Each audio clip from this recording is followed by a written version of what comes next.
Hi ವಿದ್ಯಾರ್ಥಿಗಳು, ಎಲ್ಲರೂ ಕೂಡ ನನ್ನ ಚಾನಲ್ಗೆ ಸ್ವಾಗತ ಹೇಳ್ತಾ ನೋಡಿ. ಸೆಕೆಂಡ್ PUC ವಿದ್ಯಾರ್ಥಿಗಳಿಗೆ, ಕಾಮರ್ಸ್ ಮತ್ತು ಆರ್ಟ್ಸ್ ವಿದ್ಯಾರ್ಥಿಗಳಿಗೆ ಅರ್ಥಶಾಸ್ತ್ರ ಎಂಬ ಒಂದು ವಿಷಯದಿಂದ ಮೋಸ್ಟ್ ಇಂಪಾರ್ಟೆಂಟ್ ಪ್ರಶ್ನೆಗಳನ್ನು ಈ ಒಂದು ವಿಡಿಯೋದಲ್ಲಿ ಕೊಡ್ತಾ ಇದ್ದೇನೆ. ನಿಮ್ಮ ಪ್ರಿಪ್ರೇಟರಿ ಪರೀಕ್ಷೆಗೆ, ನಿಮ್ಮ ಬೋರ್ಡ್ ಪರೀಕ್ಷೆಗೆ ಮೋಸ್ಟ್ ಇಂಪಾರ್ಟೆಂಟ್ ಪ್ರಶ್ನೆಗಳನ್ನು ಕೊಡ್ತಾ ಇದ್ದೇನೆ. ಯಾರು ಕೂಡ ನೆಗ್ಲೆಕ್ಟ್ ಮಾಡಬೇಡಿ. ಈಸಿಯಾಗಿ ಅಬೌವ್ 65 ಮಾರ್ಕ್ಸ್ ಇದರಲ್ಲಿ ಬರುತ್ತೆ. ಬನ್ನಿ ಹಾಗಾದರೆ. ಮತ್ತು ಇನ್ನೊಂದು ಏನು ಅಂದರೆ, ನಿಮ್ಮ ಒಂದು ಉತ್ತರ ಪತ್ರಿಕೆಯಲ್ಲಿ ಎಷ್ಟು ಬೇಕು ಅಷ್ಟೇ ಬರೆಯುವಂತಹ ಉತ್ತರಗಳನ್ನು ಕೂಡ ಇಲ್ಲಿ ಕೊಟ್ಟಿದ್ದಾರೆ. ಬನ್ನಿ ನೋಡಿ. ಫಸ್ಟ್ ಒಂದು ಆರ್ಥಿಕತೆಯ ಕೊರತೆಯ ಸಂಪನ್ಮೂಲಗಳು ಸ್ಪರ್ಧಾತ್ಮಕ ಬಳಕೆಯನ್ನು ಹೊಂದಿವೆ. ಯಾಕಂದರೆ 4 ಮಾರ್ಕ್ಸ್, 6 ಮಾರ್ಕ್ಸ್, 5 ಮಾರ್ಕ್ಸ್, 2, 1 ಎಲ್ಲವೂ ಕೂಡ ಕವರ್ ಮಾಡಿದ್ದಾನೆ. ಒಂದು ಆರ್ಥಿಕತೆ ಒಳಗೊಂಡಿರುವ ಕೇಂದ್ರೀಯ ಸಮಸ್ಯೆ ಯಾವಾಗಲೂ ಏನನ್ನು ಉತ್ಪಾದಿಸಬೇಕು, ಹೇಗೆ ಉತ್ಪಾದಿಸಬೇಕು, ಯಾರಿಗೆ ಉತ್ಪಾದಿಸಬೇಕು, ಮೂರನ್ನು ಕೂಡ ಒಳಗೊಂಡಿರುತ್ತೆ. ನೆನ್ಪಿಟ್ಕೊಳ್ಳಿ. ನೆಕ್ಸ್ಟ್ ಇಂಪಾರ್ಟೆಂಟ್ ಬಂದ್ಬಿಟ್ಟು ತುಷ್ಟಿಗೂ ನಾವು ಏನನ್ನು ಹೊಂದಿರುತ್ತೆ ಅಂದರೆ ವ್ಯಕ್ತಿನಿಷ್ಠವನ್ನು ಹೊಂದಿರುತ್ತೆ. TU ಸ್ಥಿರವಾಗಿದ್ದಾಗ MU ಯಾವಾಗಲೂ ಶೂನ್ಯವಾಗಿರುತ್ತೆ. ತುಂಬ ಇಂಪಾರ್ಟೆಂಟ್ ಪ್ರಶ್ನೆ ಇದು ಕೂಡ. ನೆಕ್ಸ್ಟ್ ಇಂಪಾರ್ಟೆಂಟು, ಸಾಮಾನ್ಯವಾಗಿ ಒಂದು ಐದಾಶಿನ್ಯ ವಕ್ರರೇಖೆಯ ಆಕಾರವು ಮೂಲಕ್ಕೆ ಪಿನ ಮಧ್ಯವಾಗಿರುತ್ತದೆ. ನೆನ್ಪಿಟ್ಕೊಳ್ಳಿ. ಬಜೆಟ್ ರೇಖೆಯ ಸಮೀಕರಣ ಇದು, ನೆನ್ಪಿಟ್ಕೊಳ್ಳಿ. ನೆಕ್ಸ್ಟ್ ಇಂಪಾರ್ಟೆಂಟ್ ಬಂದ್ಬಿಟ್ಟು ಇದೊಂದು ಕೇಳ್ತಾರೆ.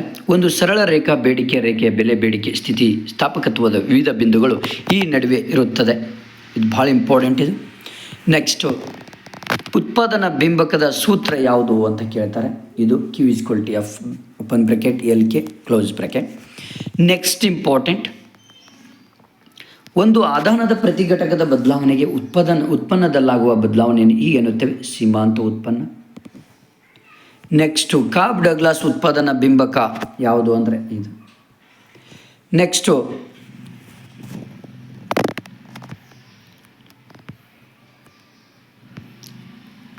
ಪೂರೈಕೆ ರೇಖೆಯ ಲಂಬಾಂತರವಾಗಿದ್ದಾಗ ಪೂರೈಕೆ ಸ್ಥಿತಿ ಸ್ಥಾಪಕತ್ವವು ಈ ಕೆಳಗಿನಂತಿರುತ್ತದೆ, S=0. ನೆಕ್ಸ್ಟ್ ಇಂಪಾರ್ಟೆಂಟ್ ಬಂದ್ಬಿಟ್ಟು ಇದೊಂದು ತುಂಬ ಇಂಪಾರ್ಟೆಂಟ್ ಪ್ರಶ್ನೆ. ಉದ್ಯಮ ಘಟಕಗಳ ಸಂಖ್ಯೆಯಲ್ಲಿನ ಹೆಚ್ಚಳದ ಪರಿಣಾಮವಾಗಿ ಪೂರೈಕೆ ಹೆಚ್ಚಾಗುತ್ತದೆ, ಆಗ ಪೂರೈಕೆ ರೇಖೆಯು ಬಲಕ್ಕೆ ಪಲ್ಲಟಗೊಳ್ಳುತ್ತದೆ. ಭಾಳ ಇಂಪಾರ್ಟೆಂಟ್ ಇದು ಕೂಡ. ನೆಕ್ಸ್ಟ್, ಸರ್ಕಾರವು ಸರಕು ಮತ್ತು ಸೇವೆ ಬೆಲೆಗೆ ಮೇಲ್ಮಿತಿಯನ್ನು ವಿಧಿಸುವುದನ್ನು ಬೆಲೆ ಮಿತಿ ಎಂದು ಕರಿತೇವೆ. ಇದು ಕೂಡ ತುಂಬ ಇಂಪಾರ್ಟೆಂಟ್ ಕ್ವಶನ್ಸ್ಗಳನ್ನೇ ನಾನು ಇವಾಗ ಕೊಡ್ತಾ ಇರೋದು ನಿಮಗೆ. ನೆಕ್ಸ್ಟು, ಮಹಾ ಆರ್ಥಿಕ ಕುಸಿತ ಯಾವ ವರ್ಷ? 1929ರಲ್ಲಿ ಮಹಾ ಆರ್ಥಿಕ ಕುಸಿತ ಆಗುತ್ತೆ. ನೆಕ್ಸ್ಟು, ರಾಷ್ಟ್ರೀಯ ವರಮಾನದ ಅಧ್ಯಯನವು ಇದಕ್ಕೆ ಸಂಬಂಧಿಸಿದೆ. ಯಾವುದು? ಸಮಗ್ರ ಅರ್ಥಶಾಸ್ತ್ರಕ್ಕೆ ಸಂಬಂಧವಾಗಿದೆ. ನೆಕ್ಸ್ಟು, NNP=GNP ಸವಕಳಿಕೆ ತುಂಬ ಇಂಪಾರ್ಟೆಂಟ್ ಇದು. NNP=GNP ಮೈನಸ್ ಸವಕಳಿ ಅಂತ ನಾವು ಹೇಳ್ಬೋದು. ನೆಕ್ಸ್ಟು, ಪ್ರಸಕ್ತ ಚಾಲ್ತಿ ಒಂದು ಬೆಲೆಗಳಲ್ಲಿನ GDPಯ ಮೌಲ್ಯವು ನಾಮಮಾತ್ರ GDP ಆಗಿರುತ್ತೆ. ನೆನ್ಪಿಟ್ಕೊಳ್ಳಿ, ನಾಮಮಾತ್ರ GDP ಆಗಿರುತ್ತೆ. ನೈಜ GDPಯನ್ನು ಲೆಕ್ಕಾಚಾರ ಮಾಡಲು ಬಳಸಲಾಗುವ ವರ್ಷ ಆಧಾರ ವರ್ಷ. ಇದು ಕೂಡ ಭಾಳ ಇಂಪಾರ್ಟೆಂಟ್. ನೆಕ್ಸ್ಟು, ಹಣದ ಪ್ರಮುಖ ಕಾರ್ಯ ಯಾವುದು ಅಂದರೆ ವಿನಿಮಯ ಮಾಧ್ಯಮ ಅಂತ ನಾವು ಹೇಳಬೇಕಾಗುತ್ತೆ. RBI ಸ್ಥಾಪನೆ ಆದ ವರ್ಷ ಯಾವುದು ಅಂದರೆ 1935ರಲ್ಲಿ ಸ್ಥಾಪನೆ ಆಯಿತು. ನೆಕ್ಸ್ಟು, ಆರ್ಥಿಕತೆಯಲ್ಲಿನ ಒಂದು ಈ ಬ್ಯಾಂಕುಗಳು ಹಣ ನಿರ್ಮಾಣ ಪದ್ಧತಿಯ ಭಾಗವಾಗಿವೆ, ವಾಣಿಜ್ಯ ಬ್ಯಾಂಕುಗಳು. ಮತ್ತು ಭದ್ರತೆಗಳಿಗೆ ಪ್ರತಿಯಾಗಿ RBI ವಾಣಿಜ್ಯ ಬ್ಯಾಂಕುಗಳಿಗೆ ನೀಡುವ ಸಾಲದ ಮೇಲಿನ ದರವನ್ನು ಈಗೆನ್ನುತ್ತೇವೆ ರೆಪೋ ದರ ಎಂದು ನಾವು ಕರಿತೇವೆ. ನೆಕ್ಸ್ಟು, ಭಾಳ ಇಂಪಾರ್ಟೆಂಟ್ ಇದು, ಕನ್ಫ್ಯೂಸ್ ಮಾಡ್ಕೊಳ್ಬಾರ್ದು. ಸಮಗ್ರ ಹಣಕಾಸಿನ ಸಂಪನ್ಮೂಲನ ಹೀಗೆ ಕರೀತಾರೆ, M3 ಅಂತ ಕರಿತೇವೆ. ನೆನ್ಪಿಟ್ಕೊಳ್ಳಿ. ಇನ್ನೊಂದು M1 ಮತ್ತು M2 ಯಾವಾಗಲೂ ಸಂಕುಚಿತ ಹಣ ಅಂತ ಹೇಳಿದರೆ, M3 ಮತ್ತು M4 ಅದು ವಿಶಾಲ ಹಣ ಅಂತ ನಾವು ಹೇಳ್ತೇವೆ. ಓಕೆ. ನೆಕ್ಸ್ಟ್ ಬಂದುಬಿಟ್ಟು ಸರಿಯಾದ ಉತ್ತರ MPCಯ ಮೌಲ್ಯ ಇವುಗಳ ನಡುವೆ ಇರುತ್ತದೆ, 0 ಮತ್ತು 1ರ ನಡುವೆ ಇರುತ್ತದೆ. ಇದು ಕೂಡ ತುಂಬ ಇಂಪಾರ್ಟೆಂಟ್. ನೆಕ್ಸ್ಟ್ ಬಂದುಬಿಟ್ಟು ವ್ಯಕ್ತಿಗಳು ಮತ್ತು ಉದ್ಯಮ ಘಟಕಗಳ ಮೇಲೆ ವಿಧಿಸುವ ತೆರಿಗೆಗಳು ನೇರ ತೆರಿಗೆಗಳಾಗಿರುತ್ತದೆ. ನೆನ್ಪಿಟ್ಕೊಳ್ಳಿ. ನೆಕ್ಸ್ಟು ಇಂಪಾರ್ಟೆಂಟ್, ಕೆಳಗಿನ ಯಾವುದು ಕಾಗದ ತೆರಿಗೆ ಉದಾಹರಣೆಯಾಗಿದೆ ಅಂದರೆ ಸಂಪತ್ತಿನ ತೆರಿಗೆ ಅಂತ ಹೇಳ್ಬೋದು. ಕಾಗದದ ತೆರಿಗೆಗೆ ಉದಾಹರಣೆ ಸಂಪತ್ತಿನ ತೆರಿಗೆ ಆಗಿರುತ್ತೆ. ನೆನ್ಪಿಟ್ಕೊಳ್ಬೇಕು. ನೆಕ್ಸ್ಟ್, ಮುಂಗಡ ಪತ್ರದ ಕೊರತೆಗಳನ್ನು ತುಂಬಲು ಸರ್ಕಾರ ಬಹುತೇಕವಾಗಿ ಇದರ ಮೇಲೆ ಅವಲಂಬಿತವಾಗಿದೆ, ಸಾಲಗಳು. ನೆಕ್ಸ್ಟು, ಒಂದು ದೇಶದ ಕರೆನ್ಸಿಯ ಬೆಲೆಯನ್ನು ವಿದೇಶಿ ಕರೆನ್ಸಿಯ ರೂಪದಲ್ಲಿ ಹೀಗೆಂದು ಕರೆಯಲಾಗ್ತದೆ, ವಿದೇಶಿ ವಿನಿಮಯ ದರ ಅಂತ ನಾವು ಹೇಳ್ಬೋದು. ನೆಕ್ಸ್ಟು, ಖಾಲಿ ಬಿಟ್ಟ ಸ್ಥಳವನ್ನು ಭರ್ತಿ ಮಾಡಿ. ಇಲ್ಲಿ ಸಂಪನ್ಮೂಲಗಳ ಕೊರತೆಯು ಆಯ್ಕೆಯ ಸಮಸ್ಯೆಯನ್ನು ಹುಟ್ಟುಹಾಕುತ್ತದೆ. ಕೇಂದ್ರೀಯ ಯೋಜಿತ ಆರ್ಥಿಕತೆಯಲ್ಲಿ ಎಲ್ಲ ಪ್ರಮುಖ ನಿರ್ಧಾರಗಳನ್ನು ಸರ್ಕಾರ ತೆಗೆದುಕೊಳ್ಳುತ್ತದೆ. ಮಾರುಕಟ್ಟೆ ಎಂಬುದು ಆರ್ಥಿಕ ಪ್ರತಿನಿಧಿಗಳು. ವಾಸ್ತವವಾಗಿ ಎಲ್ಲ ಆರ್ಥಿಕತೆಗಳು ಮಿಶ್ರ ಆರ್ಥಿಕತೆಗಳಾಗಿವೆ. ಬಯಕೆಗಳನ್ನು ತೃಪ್ತಿಪಡಿಸುವ ಸಾಮರ್ಥ್ಯ ತುಷ್ಟಿಗುಣ. ಎರಡೂ ಉದಾಸೀನ ವಕ್ರರೇಖೆಗಳು ಎಂದಿಗೂ ಪರಸ್ಪರ ಛೇದಿಸುವುದಿಲ್ಲ. ನೆಕ್ಸ್ಟ್, ಸರಕೊಂದರ ಬೇಡಿಕೆಯ ಅದರ ಬೆಲೆಯೊಂದಿಗೆ ವಿರುದ್ಧ ದಿಕ್ಕಿನಲ್ಲಿ ಚಲಿಸುತ್ತದೆ. ಇದೊಂದು ತುಂಬ ಇಂಪಾರ್ಟೆಂಟ್. ನೆಕ್ಸ್ಟ್, ಒಂದೇ ಗರಿಷ್ಠ ಮಟ್ಟದ ಉತ್ಪಾದನೆ ಎರಡೂ ಇದೇನು ತೊಂದರೆ ಇಲ್ಲ. ನೆಕ್ಸ್ಟ್, ಇಲ್ಲಿ ಬೆಲೆ ಪಡೆಯುವ ವರ್ತನೆಯ ಪರಿಪೂರ್ಣ ಪೈಪೋಟಿ ಮಾರುಕಟ್ಟೆ ಒಂದು ಭಿನ್ನ ಗುಣಲಕ್ಷಣವಾಗಿರುತ್ತೆ, ನೆನ್ಪಿಟ್ಕೊಳ್ಳಿ ಇದೊಂದು. ನೆಕ್ಸ್ಟ್, ಪರಿಪೂರ್ಣ ಪೈಪೋಟಿಯಲ್ಲಿ ಮಾರುಕಟ್ಟೆಯಲ್ಲಿ ಕಾಣದ ಕೈ ಕಾರ್ಯಾಚರಣೆಯಲ್ಲಿ ಇರುತ್ತದೆ, ನೆನ್ಪಿಟ್ಕೊಳ್ಳಿ.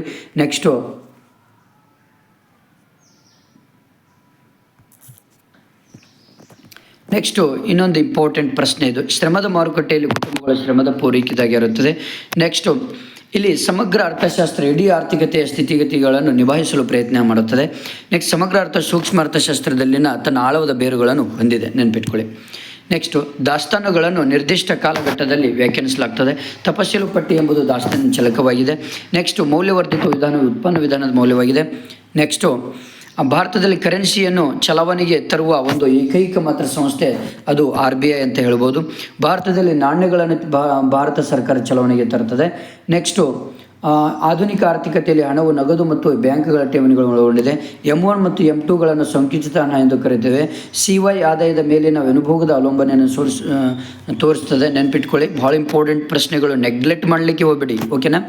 ನೆಕ್ಸ್ಟು, ಕಂದಾಯ ಕೊರತೆ ಕಂದಾಯ ವೆಚ್ಚ ಮೈನಸ್ ಕಂದಾಯ ಸ್ವೀಕೃತಿ ಅಂತ ನಾವು ಹೇಳ್ಬೋದು. ನೆಕ್ಸ್ಟು, ಸರಕು ಮತ್ತು ಸೇವೆಗಳು ವರ್ಗಾವಣಾ ಪಾವತಿಗಳ ವ್ಯಾಪಾರದ ದಾಖಲೆಯ ಚಾಲ್ತಿ ಖಾತೆ ಅಂತ ಹೇಳ್ಬೋದು.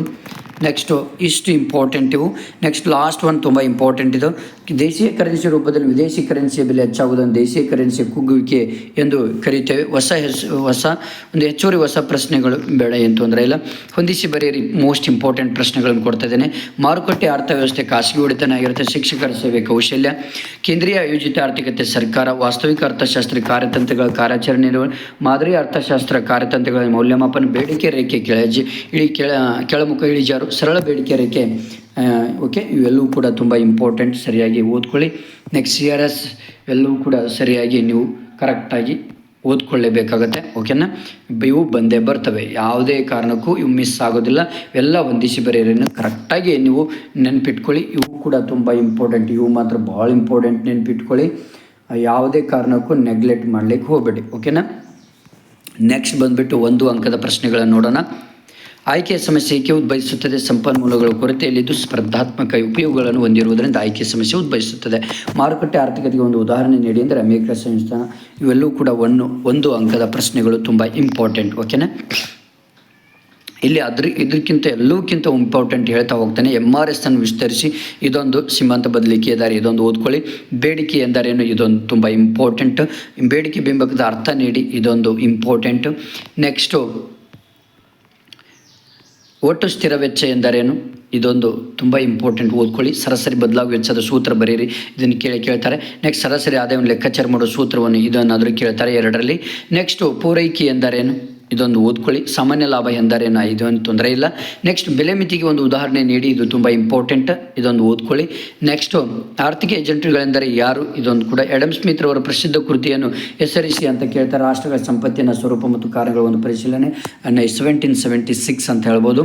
ನೆಕ್ಸ್ಟ್, ರಫ್ತುಗಳ ಅರ್ಥ ನೀಡಿ, ಇದೊಂದು. ಸವಕಳಿ ಎಂದರೇನು? ಇದನ್ನು ಕೇಳ್ತಾರೆ. ಬಂಡವಾಳ ಸರಕಿನ ಸವಕಲು, ಹರಕಲಿಕ್ಕಿನ ಬತ್ತಿಯನ್ನು ಸವಕಳಿ ಎನ್ನುತ್ತಾರೆ, ಬಂಡವಾಳ ಸರಕಿನ. ನೆಕ್ಸ್ಟು, ಇನ್ನೊಂದು, ತಪಶೀಲು ಪಟ್ಟಿ ಅರ್ಥ ತಿಳಿಸಿ. ಒಟ್ಟು ದೇಶಿ ಉತ್ಪನ್ನದ ಅರ್ಥ ತಿಳಿಸಿ. GDP MP-ಯನ್ನು ವಿಸ್ತರಿಸಿ, ಭಾಳ ಇಂಪಾರ್ಟೆಂಟ್ ಇವುಗಳು, ಓಕೆ. ನೆಕ್ಸ್ಟ್, GDP ಅನ್ನ ಪ್ರಸರಣಕ್ಕೆ ಎಂದರೇನು? ಇದೊಂದು ಕೇಳ್ತಾರೆ. CPI ಅನ್ನು ವಿಸ್ತರಿಸಿ ಅಂತ ಕೇಳ್ತಾರೆ. ಗ್ರಾಹಕ ಬೆಲೆ ಸೂಚ್ಯಂಕ CPI, ಓಕೆ. ಡಿಜಿಟಲ್ ವ್ಯವಹಾರಗಳಿಗೆ ಯಾವುದಾದ್ರು ಒಂದು ಉದಾಹರಣೆ ನೀಡಿ. ವಿದ್ಯುನ್ಮಾನ ಹಣ ವರ್ಗಾವಣೆ, ವ್ಯಾಲೆಟ್ ಇತ್ಯಾದಿ. ಇವು. ಬ್ಯಾಂಕ್ ದರ ಎಂದರೇನು? ಭಾರತ ಹಣಕಾಸು ಪ್ರಾಧಿಕಾರವಾಗಿ ಕಾರ್ಯನಿರ್ವಹಿಸುವ ಬ್ಯಾಂಕ್ ಯಾವುದು? ಇವೆಲ್ಲವೂ ಕೂಡ ತುಂಬ ಇಂಪಾರ್ಟೆಂಟ್ ಪ್ರಶ್ನೆಗಳು. ಪಿಯಟ್ ಹಣದ ಅರ್ಥ ವಾಯ್ದೆ ಟೈವಾನಿ. ಇವೆಲ್ಲವೂ ಕೂಡ ತುಂಬ ಇಂಪಾರ್ಟೆಂಟ್ ಪ್ರಶ್ನೆಗಳು, ನೆನ್ಪಿಡಿ. ಯಾವುದೇ ಕಾರಣಕ್ಕೂ ನೆಗ್ಲೆಕ್ಟ್ ಮಾಡಲಿಕ್ಕೆ ಹೋಗಬೇಡಿ. ಹೇಳಿದಂಥ ಕ್ವಶನ್ಸ್ಗಳನ್ನು ಕರೆಕ್ಟಾಗಿ ನೀವು ಸ್ಟಡಿ ಮಾಡಿ, ಓಕೆನಾ. ನೆಕ್ಸ್ಟ್, ಪೂರ್ವಗಾಮಿ ತೆರಿಗೆ ಅರ್ಥ ನೀಡಿ. ಇದೊಂದು ಇಂಪಾರ್ಟೆಂಟ್ ಕ್ವಶನ್ ಬರುತ್ತೆ. ನೆಕ್ಸ್ಟ್, FRBMA ಅನ್ನು ವಿಸ್ತರಿಸಿ. ಇದೊಂದು. GST ವಿಸ್ತರಿಸಿ. ಇದೊಂದು ಸರಕು ಮತ್ತು ಸೇವಾ ತೆರಿಗೆ ಅಂತ ಹೇಳ್ತೇವೆ ನಾವು, ಓಕೆ. ಎಷ್ಟು ಪ್ರಶ್ನೆಗಳನ್ನು ಓದ್ಕೊಳ್ಳಿ ಸಾಕು. ನೆಕ್ಸ್ಟ್, ಇಂಪಾರ್ಟೆಂಟ್ ಪ್ರಶ್ನೆಗಳು ಬಂದುಬಿಟ್ಟು 2 ಮಾರ್ಕ್ಸ್ 2 ಅಂಕದ ಪ್ರಶ್ನೆಗಳು ಇವು. 2 ಅಂಕದ ಪ್ರಶ್ನೆಗಳಿದು ತುಂಬ ಇಂಪಾರ್ಟೆಂಟು, ಎಲ್ಲಕ್ಕಿಂತ ಇಂಪಾರ್ಟೆಂಟ್ ವಾಸ್ತವಿಕ ಅರ್ಥಶಾಸ್ತ್ರ ಮಾದರಿ ಅರ್ಥಶಾಸ್ತ್ರ ನಡುವಿನ ವ್ಯತ್ಯಾಸ ತಿಳಿಸಿ ಇದೊಂದು ಓದ್ಕೊಳ್ಳಿ. ಸೂಕ್ಷ್ಮ ಮತ್ತು ಸಮಗ್ರ ಅರ್ಥಶಾಸ್ತ್ರ ನಡುವಿನ ವ್ಯತ್ಯಾಸ ಇದೊಂದು ಓದ್ಕೊಳ್ಳಿ. ನೆಕ್ಸ್ಟ್ ಏಕತಾನಾತ್ಮಕ ಒಲವು ಇದೇನು ಬೇಡ. ಬಜೆಟ್ ರೇಖೆ ಮತ್ತು ಬಜೆಟ್ ಗಣದಲ್ಲಿನ ವ್ಯತ್ಯಾಸಗಳು ಇದನ್ನು ಕೂಡ ಕೇಳ್ತಾರೆ. ಯಾಕಂದರೆ ರೇಖೆಗಳನ್ನು ಕೇಳಲಿಲ್ಲ ಅಂದರೆ 4 ಅಂಕಕ್ಕೆ 6 ಅಂಕಕ್ಕೆ ಕೇಳಿಲ್ಲ ಅಂದರೆ ಇದನ್ನಾದರೂ ಕೇಳ್ತಾರೆ, ನೆನ್ಪಿಟ್ಕೊಳ್ಳಿ. ನೆಕ್ಸ್ಟು ಬೇಡಿಕೆ ನಿಯಮವನ್ನು ತಿಳಿಸಿ ಇದೊಂದು.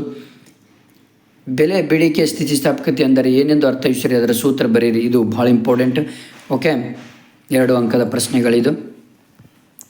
ನೆಕ್ಸ್ಟ್ ದೀರ್ಘಾವಧಿ ವೆಚ್ಚಗಳು ಯಾವುವು ಇದನ್ನು ಕೇಳ್ತಾರೆ. ಅಲ್ಪಾವಧಿ ವೆಚ್ಚಗಳು ಯಾವುದು, ಇವು 2ರಲ್ಲಿ ಒಂದು ಫಿಕ್ಸ್ ಬರುವಂಥ ಪ್ರಶ್ನೆ ಇದು. ಇವೆರಡೂ ಕರೆಕ್ಟಾಗಿ ಕಡ್ಡಾಯವಾಗಿ ಓದ್ಕೊಳ್ಳಿ. ಆಲ್ರೆಡಿ ಉತ್ತರಗಳು ನಿಮ್ಮ ಮುಂದಿಗೆ ಇದ್ದಾವೆ. ಓಕೆ, ನೆಕ್ಸ್ಟು ಬಂದುಬಿಟ್ಟು ಇಲ್ಲಿ ಇದೊಂದು ಕೇಳುವಂಥ ಸಿಚುವೇಶನ್ ಇದೆ. ಒಂದು ಉದ್ಯಮ ಘಟಕದ ಪೂರೈಕೆ ರೇಖೆಯನ್ನು ನಿರ್ಧರಿಸುವ ಅಂಶಗಳು ತಂತ್ರಜ್ಞಾನದ ಪ್ರಗತಿ, ಆದಾಯದ. ನೆಕ್ಸ್ಟ್ ಇನ್ನೊಂದು ಇಬ್ಬರು ಉತ್ಪಾದನಾ ಪೂರೈಕೆ ರೇಖೆಗಳು, ಇದು ಮೋಸ್ಟ್ ಇಂಪಾರ್ಟೆಂಟ್ ಬಂದೇ ಬರ್ತದೆ, ನೆನ್ಪಿಟ್ಕೊಳ್ಳಿ. ಸರಿಯಾಗಿ ಸೂತ್ರ ಪ್ರಕಾರ ಲೆಕ್ಕ ಮಾಡೋದನ್ನು ಕಲಿಬೇಕಾಗುತ್ತೆ. 4 ಉತ್ಪಾದನಾಂಗಗಳು ಯಾವುವು, ಇದು ಒಂದು ಫಿಕ್ಸ್ ಬರುವಂಥ ಪ್ರಶ್ನೆ ಇದು, ಇದೊಂದು ಓದ್ಕೊಳ್ಳಿ.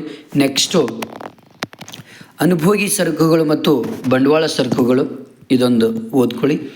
ನೆಕ್ಸ್ಟ್ GDP ರಾಷ್ಟ್ರೀಯ ಮಾಪನದ 3 ವಿಧಾನಗಳನ್ನು ತಿಳಿಸಿ, ಇದೊಂದು ಓದ್ಕೊಳ್ಳಿ.